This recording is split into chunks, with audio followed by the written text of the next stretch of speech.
This land of ice could be worth more than some countries. That's not a clickbait line. It's the secret political and economic game behind one of the most controversial geopolitical storylines today.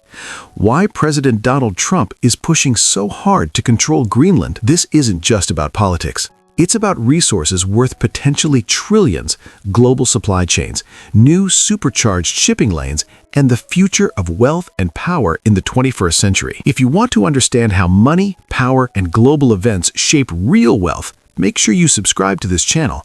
We break down opportunities most people never see, so you can think smarter, invest wiser, and stay ahead. Before we dive into Trump's motives, let's understand what Greenland actually is. 1. It's the world's largest island, mostly covered in ice.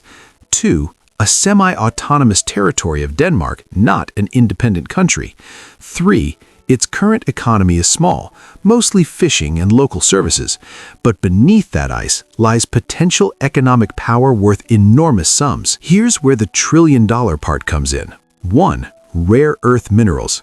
Greenland has deposits of nearly all of the critical minerals the U.S. and world economies rely on, including neodymium, dysprosium, yttrium, graphite, lithium, and more. These aren't just shiny rocks. They're key to electric vehicles, batteries, wind turbines, advanced electronics, AI hardware, and defense tech. Smart analysts estimate Greenland could contain reserves that rival some of the world's largest supplies of rare earths. Why does this matter? Because rare earth minerals are currently dominated by China's supply chain, giving Beijing huge leverage over global technology and manufacturing industries. If the U.S. could tap Greenland's minerals at scale, it could reduce dependence on foreign supply chains, power future industries, attract massive investment into mining, processing, and tech sectors, and reshape global commodity markets. That alone could be worth more than many countries' entire GDPs. Beneath and around Greenland's ice lie untapped oil and gas prospects. Some surveys estimate billions of barrels of oil and vast natural gas potential offshore.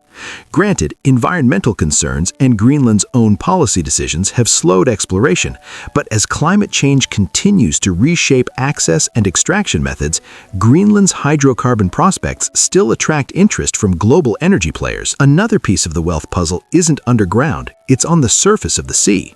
As Arctic ice melts, new maritime shipping routes are opening up.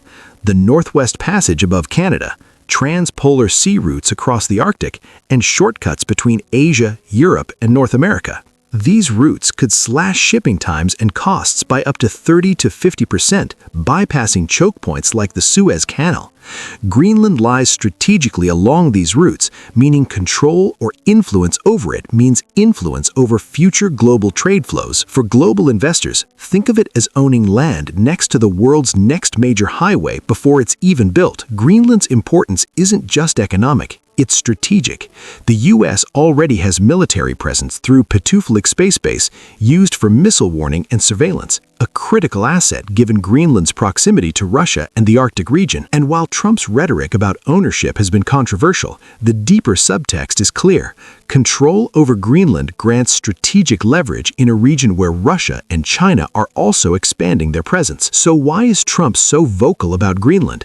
Here are the core drivers. 1. Resource security, reducing reliance on China for rare earths and other critical minerals. 2. National security, military and early warning positioning in the Arctic. 3. Economic power plays, securing future supply chains for high-tech industries and green energy. And 4. Geopolitical influence, projecting U.S. power in a region where global competition is heating up. But here's the twist. Greenland isn't for sale.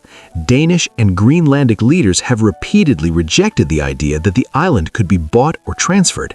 Instead, what we're seeing may be pressure for strategic access, partnerships, and negotiation leverage, not outright territorial transfer. So what does this mean if you're watching this from a wealth perspective? Governments and companies will compete over critical minerals. Expect investment opportunities in mining, processing, and supply chain technologies. Arctic shipping routes present long-term trade infrastructure bets. Defense and surveillance tech tied to Arctic security could be growth sectors. Climate-driven access to resources is reshaping global economics. Key takeaway?